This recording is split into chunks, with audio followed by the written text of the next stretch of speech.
자, 반갑습니다. 오늘 GBS 내용을 좀 같이 나누도록 하겠습니다. 이번 주 GBS는 21년 2월 14일 주일 예배에 관한 것이죠. 주제는 주님이 원하시는 안식, 안식에 관한 부분들입니다. 우리가 이 말씀을 통해서 여러분들이 또 우리 조원들에게 또 우리 팀원들에게 이 GBS 내용을 나눌 때 도움이 좀 많이 되시기를 바랍니다. 예수님께서는 수고하고 무거운 짐진 자들을 초청하시면서 그들에게 무엇을 알려주셨냐면 쉼과 안식에 대해서 말씀하셨어요. 예수님의 포인트는 쉼과 안식에 대한 예수님의 관점을 지금 말씀하고 계시다라고 하시는 것이죠. 그러면서 여기에는 약속을 하셨는데 주님이 예수 그리스도가 약속을 하시면 어떠한 일들이 일어나게 되냐면 그것은 반드시 일어나게 됩니다. 주님이 약속하시는 일들은 반드시 일어나게 되죠. 자, 그러면서 예수님께서 약속하신 안식, 예수님의 그 약속은 무엇이냐? 여기서 약속하셨는데 예수님께서 하신 그 약속은 무엇이냐? 이것들을 우리가 중요한 포인트로 봐야겠죠. 당시 바리새인들을 중심으로 한 유대 사회가 가지고 있던 안식일의 쉼과 본질적으로 다른 것. 그러니까 여기에는 두 가지의 안식을 우리가 좀 볼 수 있는데 첫 번째는 바리새인들, 유대인들이 가지고 있는 안식이 있습니다. 두 번째는 예수님의 안식이 있는데요. 어떤 차이가 있냐면 이 바리새인들이 했던 이 안식에는 형식을 위해 본질이 희생된 안식이에요. 그러니까 어떤 형식이 너무 중점되다 보니까 본질이 희생되었는데 예수님께서 말씀하셨던 안식을 잘 살펴보면 본질을 위해 무엇이 희생됩니까? 형식이 희생되는. 그러니까 더 중요한 것은 본질이다라고 예수님께서 말씀을 하시는 거죠. 문제는 그러면 예수님은 이 형식을 전부 다 파괴해버렸냐라고 하는 것인데 예수님이 말씀하신 이 본질을 살리는 안식을 지켜가면 이 본질에 더 충실하게 되면 새로운 형식이 생겨나게 됩니다. 근데 여기서 말하는 이 새로운 형식은 바리새인들이 지켰던 그런 형식과는 질적으로 다른 형식이에요. 질이 다른 형식. 그러니까 본질을 최대한 살려낼 수 있는 그러한 새로운 형식들이 생겨나게 됩니다. 자, 그러면서 바리새인들이 오늘 본문에 마태복음 12장 1절 2절에 항의하는 부분들이 나오게 됩니다. 어떠한 상황이 좀 생겼냐면요. 밀밭에서 이삭을 잘라 먹는 예수님의 제자들에 대한 이런 부분들을 발견하게 돼요. 자, 그런데 율법은 굶주린 자들을 위해 남의 밭에서 이삭을 손으로 따먹는 것을 허용합니다. 율법이 허용한 거예요. 굶주린 자들을 위해, 여기가 포인트입니다. 남의 밭에서, 자기 밭이 아닌데 남의 밭에서 이삭을 손으로 따서 먹는 것은 허용합니다. 손으로 따서. 어떤 도구를 이용하는 것 말고 손으로 따서 먹는 것은 허락을 합니다. 그런데 문제는 이날이 안식일이었다. 그러니까 이제 포인트는 이거죠. 포인트는 과연 안식일에 굶주린 자들이 남의 밭에서 이삭을 손으로 따서 먹어도 되느냐? 안식일에. 이게 포인트예요. 근데 이 유대인들의 이 당시에 이 바리새인들과 유대인들의 개념으로는 안식일은 일하지 않는 날이에요. 다른 것들 다 두 번째, 세 번째로 내놓고 안식일은 뭐 하는 날이냐? 일하지 않는 날. 이것이 안식일이라는 거죠. 그런데 지금 어떠한 상황들이 생겼습니까? 예수님의 제자들이 안식일에 어떠한 일을 한 거예요. 현재 상황은. 예수님의 제자들이 일을 했는데 어떤 일을 했냐면 남의 밀밭에서 이삭을 잘라 먹는 일을 하게 된 겁니다. 그러니까 바리새인들이 견딜 수가 없어서 예수님께 나와서 항의를 하게 된 것이죠. 자, 그러면서 이제 예수님이 3절에서부터 8절까지 말씀을 통해서 안식일보다 더 크신 안식일의 주인이 누구인가에 대해서 예수님께서 이제 친히 말씀하시는 부분들이 나오게 됩니다. 바리새인들이 이러한 안식일에 대한 문제가 있었던 이유는요. 자, 바리새인들은 안식일을 지켰어요. 근데 중요한 건 뭐가 빠졌냐? Why? 왜 안식일을 지켜야 되는가? 이게 빠진 거예요. Why? 그러다 보니까 형식만 남아버려서 이러한 안식일의 어떤 자기들의 규정을 어겨버린 것들에 대한 불편한 마음들이 있는 것이죠. 예수님이 이것들을 설명하시기 위해서 구약 성경에 두 가지 예를 드십니다. 첫 번째 예는 무엇이냐면 첫 번째 예는 다윗과 그에 함께한 소년들의 이야기예요. 사무엘상 21장 1절에서 6절 말씀을 여러분이 읽어보시면 그 내용을 알 수가 있는데요. 간단하게 이야기하면 제사장으로부터 다윗과 함께한 일행이 떡을 얻게 되는데 그 떡은 제사장만 먹을 수 있는 떡이라는 거죠. 그것을 이제 진설병이라고 하나님 앞에 진설했다, 차렸다라고 해서 진설병이라고 부르고 있는데요. 자, 율법을 어긴 부분들에서 말해주고 있어요. 예수님께서 율법을 어긴 상황들에 대해서 지금 언급을 하고 계십니다. 율법을 어긴 일들이 있었는데 어떻게 율법을 어겼느냐? 자, 여기 보게 되면 배고프고 굶주린 자들을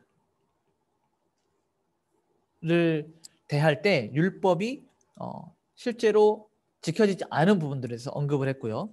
두 번째 예는 뭐냐? 안식일에 성전에서 봉사하는 제사장들에 관한 것. 안식일에 성전에서 봉사하는 제사장들에 관한 것에 대한 이야기를 하십니다. 자, 보세요. 안식일에 여기 우리가 위에 보면 바로 여기에서 일하지 말라. 이 바리새인들의 관점에서 안식일은 뭐예요? 일하지 않는 날이에요. 그런데 실제로 안식일에 무슨 일이 벌어집니까? 그들이 그토록 귀하다고 생각하는 성전은 이스라엘 사람들의 전부였습니다. 근데 그 성전에서 봉사, 일을 하는 거죠. 엄연한 의미에서 일을 하는 거예요. 일을 하는 봉사하는 제사장들에 관한 이야기를 꺼내십니다. 자, 그러니까 바리새인들이 굉장히 이중적인 거죠. 안식일에는 일하면 안 된다라고 해놓고 성전에서 하나님을 위해 하는 일은 괜찮다라고 하는 예외 규정을 자기들이 만들어 버린 겁니다. 자, 그러니까 이 성전, 이스라엘 사람들이 성전을 굉장히 중요하게 여긴다고 했었죠. 그러니까 예수님께서 이것을 아시고 뭐라고 말씀하시냐면 성전보다 더 큰 사람이 여기 있다. 너희들이 그토록 성전을 중요히 여기지 이 성전보다 더 큰 이가 바로 여기 있다. 내가 성전보다 더 크다라고 말하고 있는 것이죠. 자, 그러니까 이 무슨 말이냐면 자기들이 세워놓은 이 규정을 안식일에는 일하지 않는 규정을 성전에서는 어겨도 됐다는 얘기예요. 예수님께서 그 성전보다 크시기 때문에 안식일 규정이 성전에 적용되지 않는다면 성전보다 더 크신 예수님에게 역시 안식일 규정을 얽매일 수가 없다라고 하는 것이죠. 자, 무슨 말인지 이해가 되시죠? 그러면서 예수님께서 뭐라고 말씀하시냐면 인자는 안식일의 주인이다라고 말씀을 하세요. 내가 안식일의 주인이다. 이렇게 말씀하실 수 있는 이유가 무엇이냐? 예수님께서 율법의 완성으로 오셨기 때문입니다. 예수님께서 율법의 완성. 예수님께서는 율법을 완성하신 것이지 폐기하신 것은 아닙니다. 율법을 완성하신 거예요. 자, 그러면서 이 말은 내가 안식일의 주인이다. 안식일의 주인이다라고 하는 이 말은 오직 하나님만 하실 수 있는 말씀이고요. 구약과 율법이 가리키고 있는 모든 것들, 여기서 말하는 것은 이제 율법, 여기는 율법인데 율법, 여기 구약과 율법이 가리키고 기대하는 모든 것, 이것이 이제 메시아에 관한 율법이 아니라 메시아에 관한 부분인데 이것들이 예수님을 통해서 완성이 되었다는 거예요. 그러니까 이 메시아가 곧 예수 그리스도임을 안식의 사건을 통해서 한 번 더 말씀을 하고 계시는 거죠. 실체 앞에서 그림자는 사라집니다. 여기서 말하는 실체는 뭐예요? 예수 그리스도. 그리고 그림자는 구약과 율법이 되는 거죠. 구약과 율법을 통해서 메시아를 나타내고 싶었는데 그 메시아인 예수님께서 오셨다 라는 것을 이 안식일 사건에서 우리가 완벽하게 알 수 있다는 거죠. 자, 예수님께서 여기 보시면 보세요. 인자는 안식일의 주인이다라고 했는데, 자, 이 안식일을 누가 만들었습니까? 하나님께서 만드셨죠.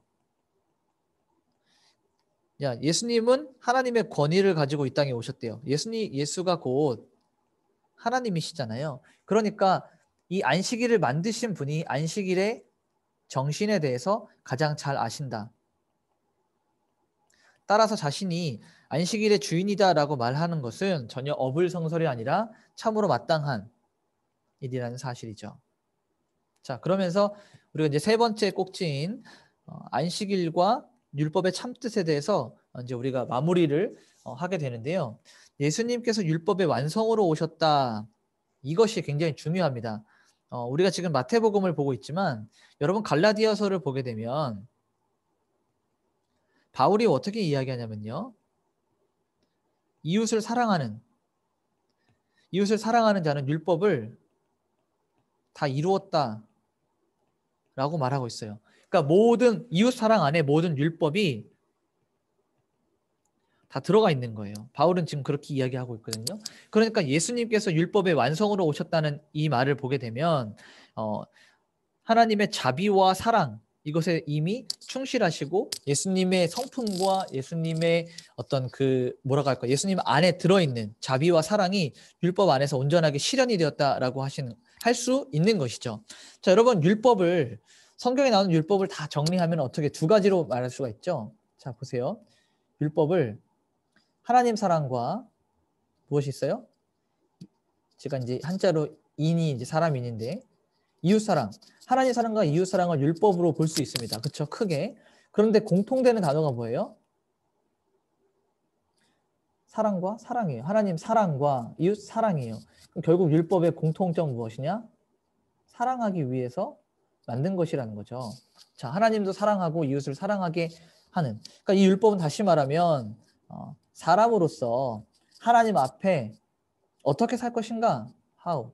어떻게 살 것인가에 대한 부분들을 말하고 있는데 하나님을 사랑하고 살고 이웃을 사랑하며 살아라. 결국은 사랑하며 살게 하는 것. 근데 이 사랑을 온전하게 하기 위해서는 무엇이 필요해요? 자비가 필요한 거예요. 여기 말하는 이 자비.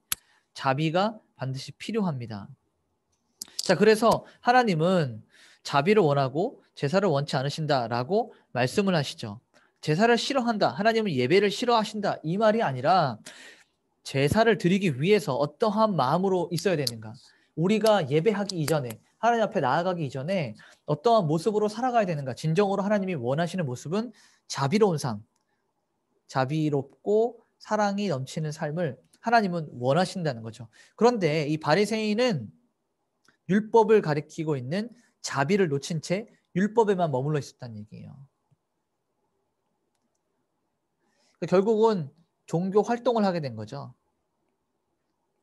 형식도 있고 어떤 전통도 있고 규정도 있고 규칙도 있는데 왜 해야 되는가를 잃어버린 거예요. 제가 아까 말씀드렸듯이 왜 해야 되는가.